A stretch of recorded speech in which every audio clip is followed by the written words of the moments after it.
Oh gosh, the train is here.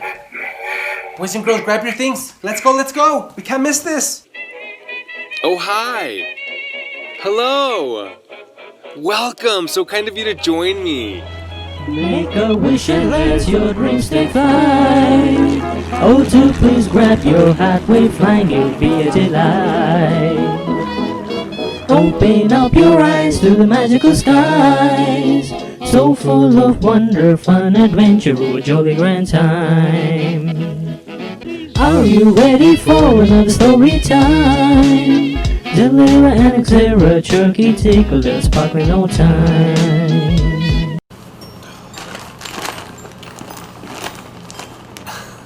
Hello, friends.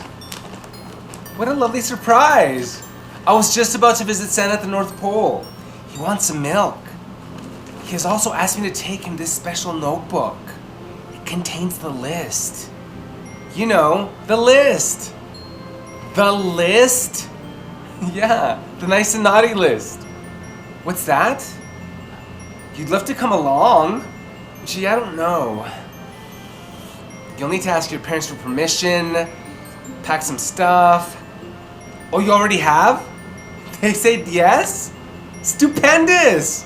Well, I'm sure Santa would be very happy to see you. That is, if you've been nice this year. Have you really? Well, there's only one way to find out. Let's see. Welcome back to our Amigos and Flamingos book club. So good to see you again, my little friends. I bet you're wondering, but Mr. Conductor, how on earth are we going to go to the North Pole? Don't worry. My dear friend Chris told me all about an amazing special train, the Polar Express. But first, allow me to introduce you to our author of the week. This amazing book was written by Chris van Allsburg. He didn't start his career as an author straight away. Instead, he studied architecture in college and specialized in sculpture. His wife was, in fact, the one who showed his work to a children's editor. And guess what? He became an author and an illustrator. I am certain that many of you are familiar with his famous works. Does Jumanji ring a bell? Or what about The Garden of Abdul Ghazazi? What makes this book so special and remarkable, you ask? Well, The Polar Express is an award-winning classic. Are you ready to hear about the incredible journey of my friend Chris? Very well then, get warm and get ready for a trip full of magic. But first, can anyone guess what time it is? It's time for another book review and story time with Gilbert-Ian.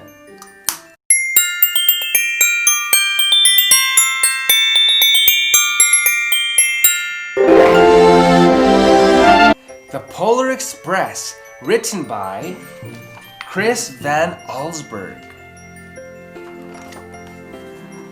On Christmas Eve, many years ago, I lay quietly in my bed. I did not rustle the sheets. I breathed slowly and silently.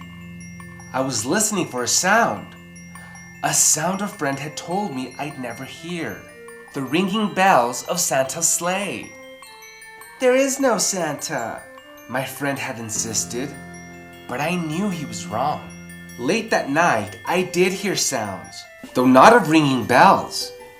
From outside came the sounds of hissing steam and squeaking metal.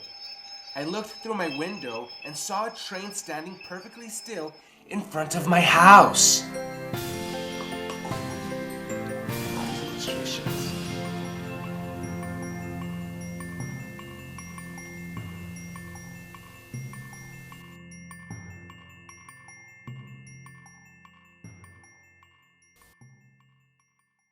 It was wrapped in an apron of steam. Snowflakes fell lightly around it. A conductor stood at the open door of one of the cars. He took a large pocket watch from his vest.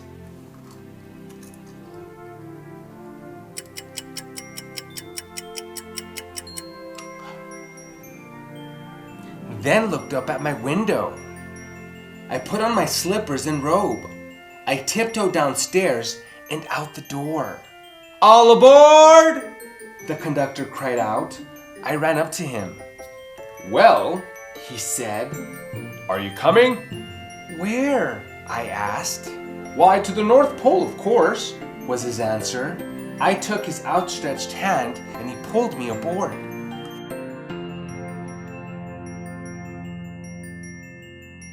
The train was filled with other children, all in their pajamas and nightgowns. We sang Christmas carols and ate candies with nougat centers as white as snow. We drank hot cocoa as thick and rich as melted chocolate bars. Outside, the lights of towns and villages flickered in the distance as the Polar Express raced northward.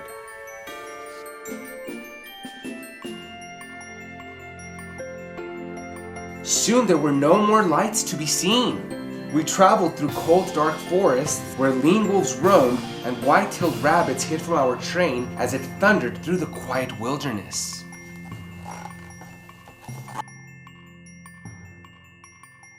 We climbed mountains so high, it seemed as if we would scrape the moon. But the Polar Express never slowed down. Faster and faster we ran along, rolling over peaks and through valleys like a car on a roller coaster.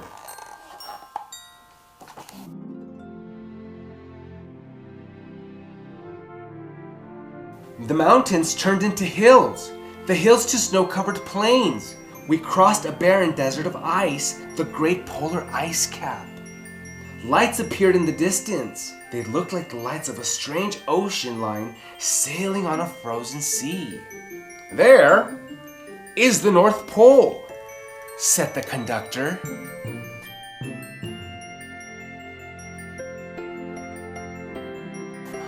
The North Pole. It was a huge city standing alone at the top of the world, filled with factories where every Christmas toy was made. At first we saw no elves. "They are gathering at the center of the city," the conductor told us. "That is where Santa will give the first gift of Christmas." "Who receives the first gift?" we all asked. The conductor answered, "He will choose one of you."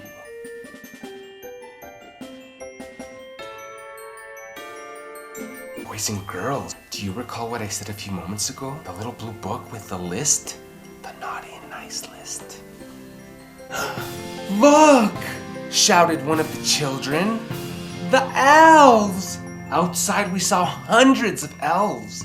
As our train drew closer to the center of the North Pole, we slowed to a crawl. So crowded were the streets with Santa's helpers. When the Polar Express could go no farther, we stopped and the conductor led us outside.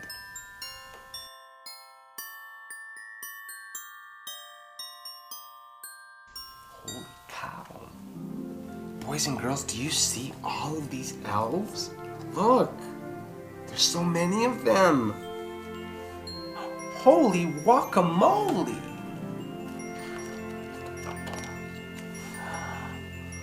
We pressed through the crowd to the edge of a large open circle. In front of us stood Santa's sleigh. The reindeer were excited. They pranced and paced, ringing the silver sleigh bells that hung from their harnesses. It was a magical sound, like nothing I'd ever heard. Across the circle, the elves moved apart and Santa Claus appeared. The elves cheered wildly. He marched over to us and pointed to me and said, "Ho, ho, ho, ho, ho! Let's have this fellow here." He jumped into his sleigh. The conductor handed me up. I sat on Santa's knee and he asked, "Now what would you like for Christmas?"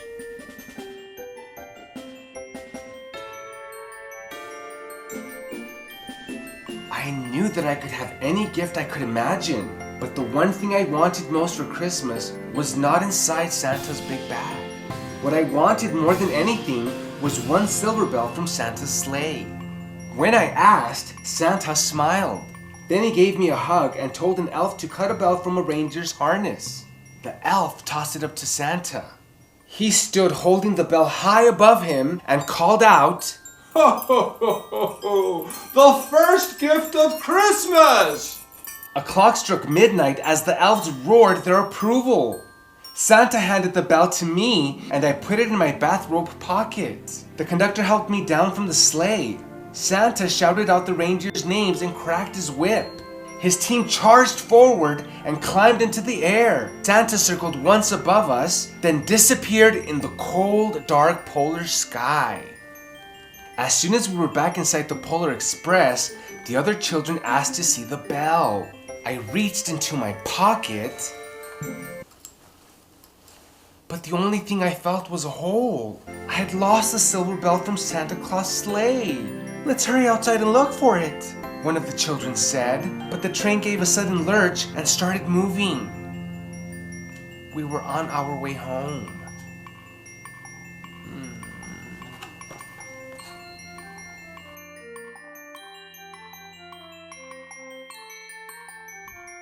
It broke my heart to lose the bell. When the train reached my house, I sadly left the other children. I stood at my doorway and waved goodbye. The conductor said something from the moving train, but I couldn't hear him. "What?" I yelled out. Merry Christmas! He shouted. The Polar Express let out a loud blast from its whistle and sped away.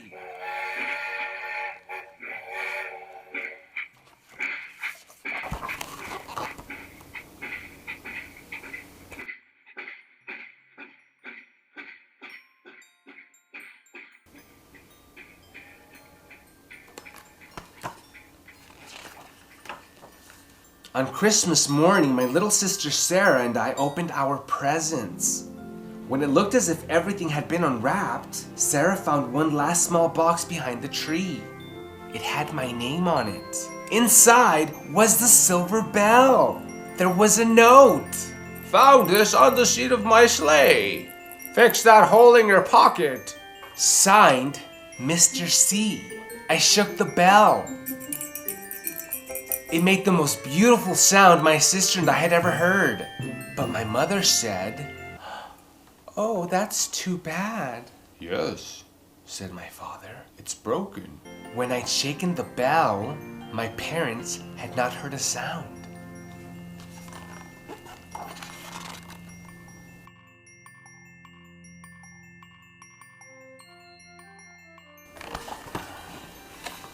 Did you hear the sound? I did too.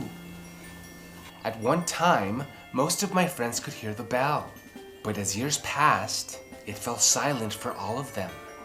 Even Sarah found one Christmas that she could no longer hear its sweet sound. Though I've grown old, the bell still rings for me as it does for all those who truly believe.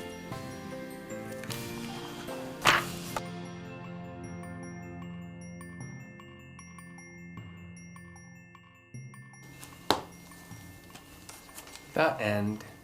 Boys and girls, this book is considered one of the classics with respect to Christmas books due to its gorgeous illustrations and the way the boy's perspective is rendered in the narrative.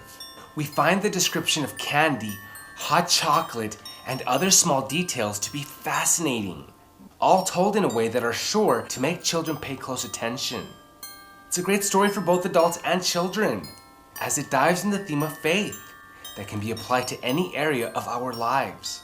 As we can see at the beginning of the book, Chris is determined to prove to his friends that Santa Claus exists. That's why he stays up all night and goes on the Polar Express to find Santa. The concept of believing and having faith is expressed through a simple thing. Can anyone guess what that is? Brilliant! Yes! The sound of the silver bell. While Chris is able to hear the sweet sound of the bell, his parents, on the other hand, cannot, because they don't believe in Santa Claus anymore. The same thing happens to his friends when they grow up, and suddenly are unable to hear the sound either. Chris always hears that lovely sound. Because, as the writer says, the bell still rings for all those who truly believe. Everybody has doubts sometimes, but this book is a great way to teach your children to never stop believing in what matters to them the most. Their dreams, their aspirations, their goals, not even when everyone else has. But faith is not the only idea expressed. There is also another one, almost hidden. Can anyone guess what it is? Yes, hope. When Chris loses the bell, he also gives up hope to get it back. But as it often happens in real life, things occur when we least expect it. As the saying goes, good things come to those who wait. And like my mother always tells me, guess what? I'm a little impatient. Have faith and all of God's plans will come to fruition when it is His time. Not your time, His time. Thank you all so much for joining me today. I hope you will be back here next week for another great Christmas story. Hint, it's by Jimmy Fallon. Until then, my beautiful amigos and flamingos, keep on reading because reading is fundamental. And until then, stay safe, stay humble, stay kind, and remember to always stay true to yourself. Virtual hugs for you all.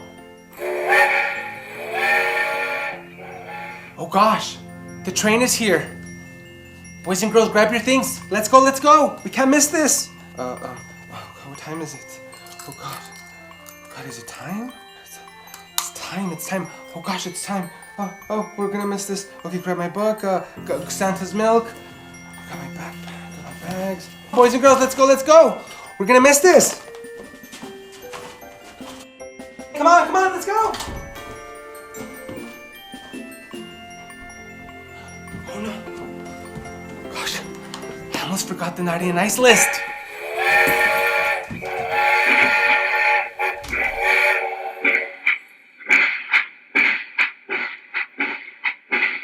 Oh, do please grab your hat, we're flying, you'll be a delight.